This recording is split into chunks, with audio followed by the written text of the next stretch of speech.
প্রবল বর্ষণে চারদিক সেদিন একেবারে প্রায় জলমগ্ন। এই জলমগ্ন বর্ষার দুপুর হোক, সকাল হোক বা যে কোনো সময় হোক, পকোড়া পেলে একেবারে মন প্রাণ খুশিতে ভরপুর হয়ে ওঠে। আজ আমি তেমনই একটা রেসিপি আপনাদের সাথে শেয়ার করব, যা একটু ইউনিক কিন্তু খেতে কিন্তু দুর্দান্ত। নমস্কার, ওয়েলকাম টু কুকিং উইথ ইচ্ছে। রেসিপি বানানোর জন্য প্রথমেই আমরা একটা মশলা রেডি করব। মশলার জন্য আমি নিয়ে নিলাম আদা, বড় চামচের 1 চামচ পরিমাণ হবে সেরকম আদা, রসুন 8-10 কোয়া, আর 2টো কাঁচা লঙ্কা। তার সাথে দেব পেঁয়াজ, একটা বড় সাইজের ছোট ছোট টুকরো করে এটার পেস্ট আমি করে নেব। তাহলে কি হবে, আমাদের জল লাগবে না, এমনিতেই পেস্টটা হয়ে যাবে। আর ঝালটা আপনি ইচ্ছে মতো কম বেশি করে নেবেন। চিকেন আমি 400 গ্রাম ছোট ছোট টুকরো করে কেটে নিয়েছি। এটার মধ্যে দিয়ে দেব বড় চামচের 4 চামচ পরিমাণে বেসন, আর দিচ্ছি নুন, হলুদ, আর আমরা যে মশলাটা রেডি করেছিলাম সেই মশলাটা আমি 2 চামচ পরিমাণে এখানে অ্যাড করব। আজকের রেসিপিতে আমি চিকেন পকোড়াতে কোনো রকম কর্নফ্লোর, চালের গুঁড়ো বা ময়দা ব্যবহার করব না, অথচ চিকেন পকোড়াটা একেবারে ক্রিস্পি হবে। লক্ষ্য করুন কিভাবে আমি কি স্টেপ ফলো করছি। এখানে আমি খুব শক্ত করে এরকম আটো আটো করে এটাকে মাখবো। কোনো রকম জল এই ক্ষেত্রে আমি ব্যবহার করব না, জল দিলে কিন্তু চিকেন পকোড়াগুলো নরম হয়ে যাবে। তাই ভালো করে আটো আটো করে মেখে নিলাম। তারপর আমি আজকে ডুবো তেলেও ফ্রাই করব না, একেবারে ঘরোয়াভাবে বানাচ্ছি।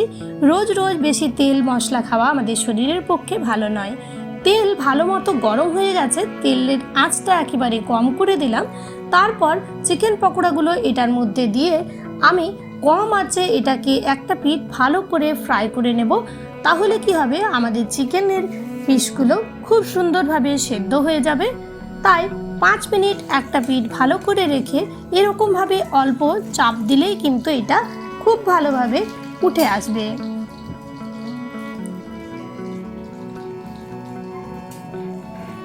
তারপর যখন এটা ভালো করে এরকমভাবে উল্টানো যাবে, তখন আমরা উল্টো পিঠটা করে আর মিডিয়াম ফ্লেমে এটাকে আরও 5 মিনিট রাখবো।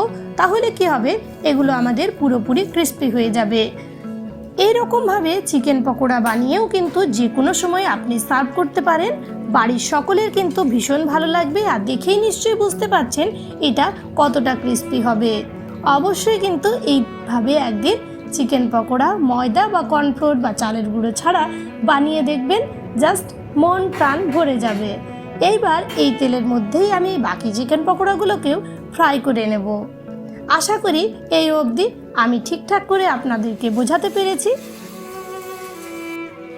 আর আজকের রেসিপি যদি আপনার ভালো লাগে তাহলে প্লিজ একটা লাইক দেবেন, কমেন্ট করে জানাবেন যে রেসিপি কেমন লাগলো। আর চ্যানেলে প্রথম দর্শক বন্ধু হলে প্লিজ ফুল ভিডিওটাকে ওয়াচ করে চ্যানেলটাকে সাবস্ক্রাইব করতে ভুলবেন না যেন। পাশে থাকা বেল বাটনটা অবশ্যই অলে সেট করে দেবেন, তাহলে আমার যে কোনো রেসিপি সবচেয়ে প্রথমে পৌঁছে যাবে শুধুমাত্র আপনার কাছে। আমাদের চিকেন পকোড়াগুলো ফ্রাই হয়ে গেছে। এখন নিয়ে নিচ্ছি একটা পাত্রের মধ্যে 1 চামচ ধনের গুঁড়ো, 1 চামচ জিরের গুঁড়ো, হলুদ পরিমাণ মতো, তারপর অল্প জল দিয়ে এটার একটা আমি মিশ্রণ রেডি করে নেব।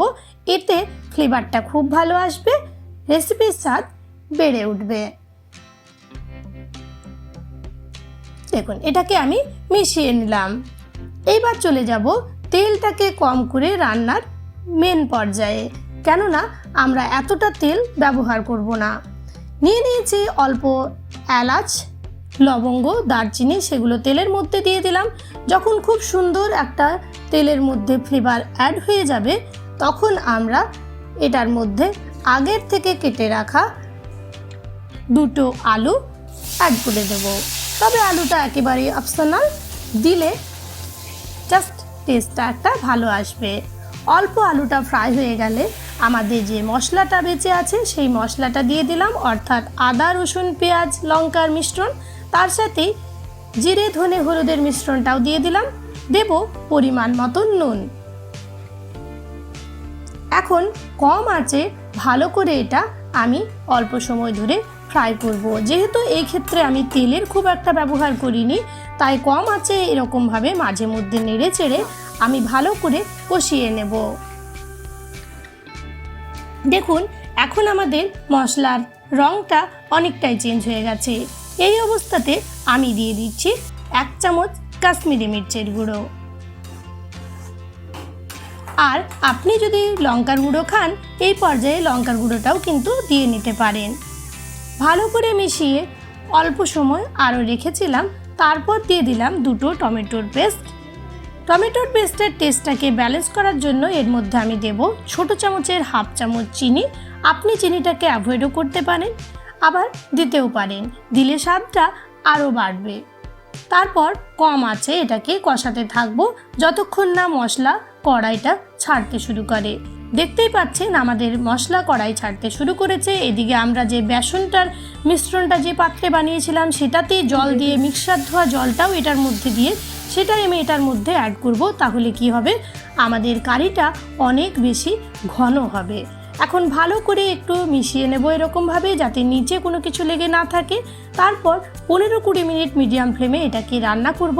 যেহেতু আলুটা আমাদের সেদ্ধ নয়, তাই একটু বেশি সময় ধরে রান্নাটা করতে হবে। দেখুন এখন আলুগুলো কিন্তু খুব সুন্দরভাবে আমাদের সেদ্ধ হয়ে গেছে। এই অবস্থাতে আমি এটার মধ্যে 2 ফ্লেভার দিয়ে দিচ্ছি গরম মশলার গুঁড়ো। আপনি বাটা গরম মশলার গুঁড়োও দিতে পারেন। তার সাথে দেব অল্প ধনেপাতার কুচি। এগুলো আগে দেওয়ার কারণ হচ্ছে চিকেনের পকোড়াগুলো দিয়ে বেশিক্ষণ এটাকে রাখবো না, তাহলে কিন্তু আমাদের টেস্টটা ভালো আসবে না। এইবার চিকেন পকোড়াগুলো নিয়ে নিয়েছি আর এটার মধ্যে অ্যাড করে জাস্ট নেড়ে চেড়ে 5 মিনিট ঢেকে কম আঁচে এটাকে রান্না করব, যাতে ক্রিস্পি ভাবটাও বজায় থাকে অথচ কারিটাও অল্প অল্প এটার মধ্যে ঢুকে যায়। 5 মিনিট পরে ঢাকনা খুললেই আমাদের রেসিপি একেবারে রেডি। গরম ভাত, রুটি, লুচি, পরোটা সব কিছুর সাথে এই রেসিপি দারুণ লাগবে। আমি তার সাথেই বানিয়েছিলাম বাটার গার্লিক রাইস। আশা রাখি রেসিপি আপনাদের ভালো লেগেছে। এতক্ষণ ধরে ভিডিওটা দেখার জন্য আপনাকে অসংখ্য ধন্যবাদ। সবাই ভালো থাকবেন, সুস্থ থাকবেন।